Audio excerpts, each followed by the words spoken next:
তারা এই যে মধ্যমায়ের দেশ বলে একটা ক্যাম্পেইন করছে, কেন ক্যাম্পেইন করতো তারা জানে পড়ে যাবে, পড়ে যাওয়ার পরে তো বাংলাদেশের মধ্যম এখন তো এলডিসি তো থাকতে পারবে না। বাংলাদেশের যে অবস্থা এখন, যে অবস্থা যদি ইউনূস সাহেবের কারণে, ইউনূস সাহেবের গুডউইলের কারণে আমি আসছে যে যদি এখন বিভিন্ন আন্তর্জাতিক সংস্থা যদি এসে বিনিয়োগ বাড়ায়, মানে ধার দেয়, দান ঠান করে, গ্র্যান্ড ফ্রান্স দেয়, তাহলে হয়তো আমরা এগুলো মেকআপ করি। এক আদানির $1 বিলিয়ন পাওয়া হয়ে গেছে।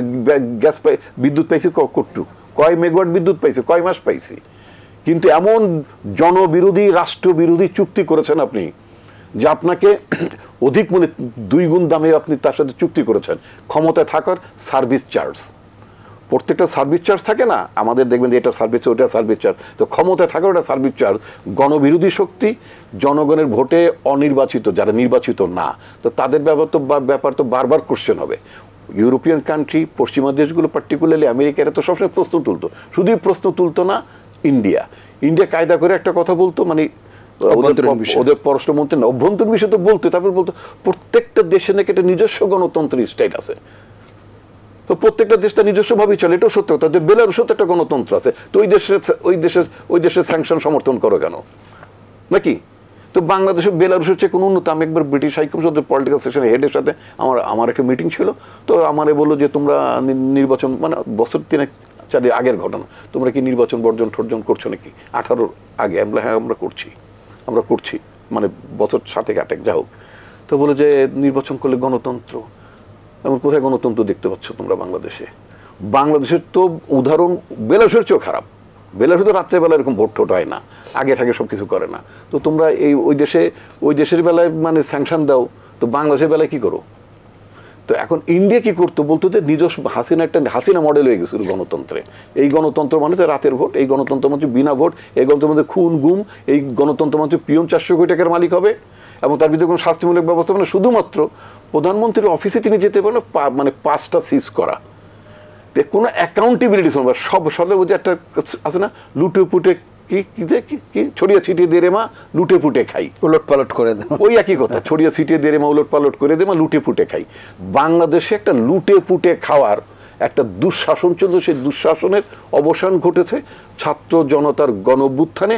এবং আমি যেটা বারবার বলতে চাই, এবং আমাদের সশস্ত্র বাহিনী, পার্টিকুলার আমাদের সেনাবাহিনীর, তারা যে জনগণের সামনে, মানে জনগণের বিপক্ষে দাঁড়ায়নি, নির্দেশ অনুযায়ী জনগণের বুকে গুলি চালায়নি, এটি তো জনগণ সবচেয়ে বড় পেয়েছে, মানে আশ্বস্ত হয়েছে।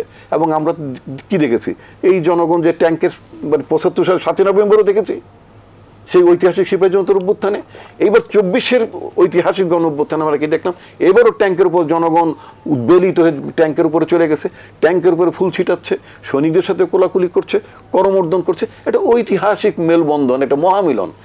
এই এত বড় একটা অভ্যুত্থান, যে অভ্যুত্থান শুধুমাত্র জনগণ না, যেটার পেছনে দেশপ্রেমিক সৈনিক, মানে এখানকার কর্মকর্তা, আমাদের যারা আছেন এই বাহিনীর, তার প্রত্যেকে বুঝেছেন যে একটা গণবিরোধী শক্তি যদি জনগণের উপর গুলি চালাতে বলে, এই বেআইনি আদেশ মানা তাদের দায়িত্ব না। সাংবিধানিক সরকারের, নির্বাচিত সরকারের আদেশ মানা নিশ্চিত প্রজাতন্ত্রের কর্মচারী মানবেন, কিন্তু অনির্বাচিত সরকার, একটা ফ্যাসিস্ট সরকারের অর্ডার ক্যারি করা কোনো প্রজাতন্ত্রের কর্মচারীর জন্য আদৌ বাধ্যতামূলক ব্যাপার না। চাকরি করতে হলে রুটির জন্য যদি কেউ করে থাকেন, that is a different issue. কিন্তু যখন দেখি যে ওই কর্মচারীদের ফুলে ফেপে, মানে ওই যে নৌকার ফুলে যেমন ঢোল হয়েছে, যেমন জাহাজ হয়ে যায়, কর্মকর্তা ছিল কেউ, তাদেরও যদি ঢোল হয়ে যান, মানে জাহাজ হয়ে যান, তাহলে তো বুঝতে হবে যে না, এটা শুধুমাত্র চাকরি বাঁচানো না, এটা একটা লুটপাটের বাহন হিসেবে, মানে তার চাকরি করেছেন, ব্যবসার নামে লুটপাট করেছেন। সুতরাং এই ব্যবস্থাটার বিরুদ্ধে যেটা প্রতিরোধ হয়ে গেল, সেটার জন্য সংস্কার, যেটা শহীদ ভাই বলেছেন যে সংস্কার তো জনগণের প্রত্যাশার বিষয়, সেই সংস্কারটা করতে হবে। এটা সত্য কথা, আমি এক মিনিটও নেব না। এই সরকার হয়তো মনে হবে যে অ্যাপারেন্টলি গতি স্লো, সংস্কার ঠিক মতো হচ্ছে না। আপনি দেখছেন না, এই 2 মাসের সরকার কি সংস্কারটা যে শুরু করবে, আপনার তো ইউনিট টু হ্যাভ কি বলে একটা, মানে গুড টাইম। আপনি সংস্কার তো একটা অস্থির সময় সংস্কার করতে পারবেন না। এই সরকারকে তো একেবারে ডে 1 থেকে অস্থির করে রাখলো।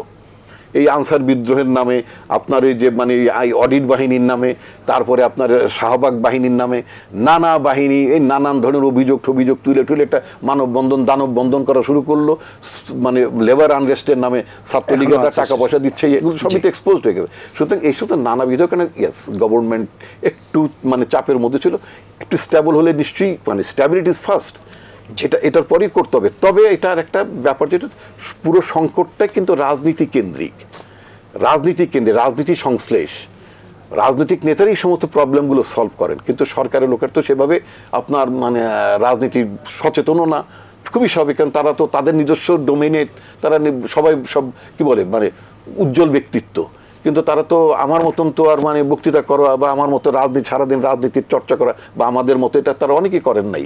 তো সুতরাং তাদের কিছু কথাবার্তার মধ্যে দেখা যায় অনেক সময় কথাবার্তা হবে যেটা ঠিক রাজনীতিটা যত ট্যাক্টফুল হতেন ওনারা হয়তো ততটা পলিটিক্যালি ট্যাক্টফুল না, এটা এবং দ্যাট ইজ নট এক্সপেক্টেড হইবেন, এবং সেটার জন্য মানে খুব নির্দয়ভাবে ক্রিটিসাইজ করাও ঠিক হবে না, এটাও ঠিক।